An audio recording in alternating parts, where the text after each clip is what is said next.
গোয়ালিয়রে সিরিজের প্রথম টি-20তে আজ মুখোমুখি হবে বাংলাদেশ ও ভারত। খেলা শুরু বাংলাদেশ সময় সন্ধ্যা 7:30টায়। টি-20 ফরম্যাট বলেই বিশ্ব চ্যাম্পিয়ন ভারতের বিপক্ষে নিজেদের ব্যবধান নিয়ে ভাবতে চান না তাওহিদ হৃদয়, বরং সিরিজ জয়ের লক্ষ্যের কথাই জানান তিনি।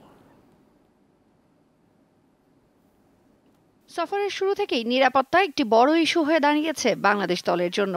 গোয়ালিয়রে সেটি আরও বড় রূপ নিয়েছে। হিন্দু মহাসভা সহ কয়েকটি সংগঠনের বিক্ষোভের জেরে এই ম্যাচ ঘিরে নিরাপত্তা নিশ্চিতে বাড়ানো হয়েছে পুলিশের সংখ্যা। তবে সব সংখ্যাকে পেছনে ফেলে বাংলাদেশ দলের জন্য এটি এক নতুনের পথে যাত্রা। কারণ হঠাৎ করেই অবসরের ঘোষণা দেওয়ার পর এবার সাকিব আল হাসানকে ছাড়াই দল গড়তে হচ্ছে টিম ম্যানেজমেন্টকে। তার উপর ফরম্যাটটা টি-20 বলেই সব মেনেও জয়ের প্রত্যয় এ ব্যাটারের কণ্ঠে। আমরা অবশ্যই জেতার জন্যই খেলবো। তো আমাদেরও তো অবশ্যই লক্ষ্য আছে যে যেন আমরা সিরিজটা জিততে পারি, ভালো ক্রিকেট খেলতে পারি। বড় টিম ছোট টিম বলে টি-20 ক্রিকেটে কিছু নাই।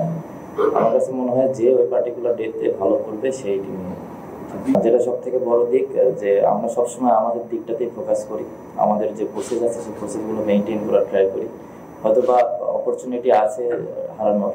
গোয়ালিয়রের এই ভেন্যুতে আন্তর্জাতিক ম্যাচ হয়নি আগে, তবে ঘরোয়া ক্রিকেটে বরাবরই ছিল রানের ছড়াছড়ি। তারপরও ভারতের লম্বা ব্যাটিং লাইন আপ নিয়ে ভাবতে চান না হৃদয়। টি-20 খেলা তো রানের খেলা, এখানে যে যত রান করবে অবশ্যই সবাই রান চাই, সব টিমই রান করতে চাই। এখন এখানে ইন্টারন্যাশনাল খেলা এখনো হয়নি, নিউ ভেন্যু, আমরা জানি না এখানকার ব্যাপারে কতটুকু হতে পারে। ডোমেস্টিক খেলা, ইন্টারন্যাশনাল খেলা, এবং আমাদের যে ফেজগুলো সামনে আসবে, যে রকমের চ্যালেঞ্জগুলো আসবে, ওই চ্যালেঞ্জ আমরা নিতে প্রস্তুত।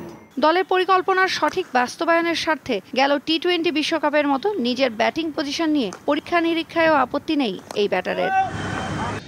তৌসিয়া ইসলাম, দীপ্ত স্পোর্টস।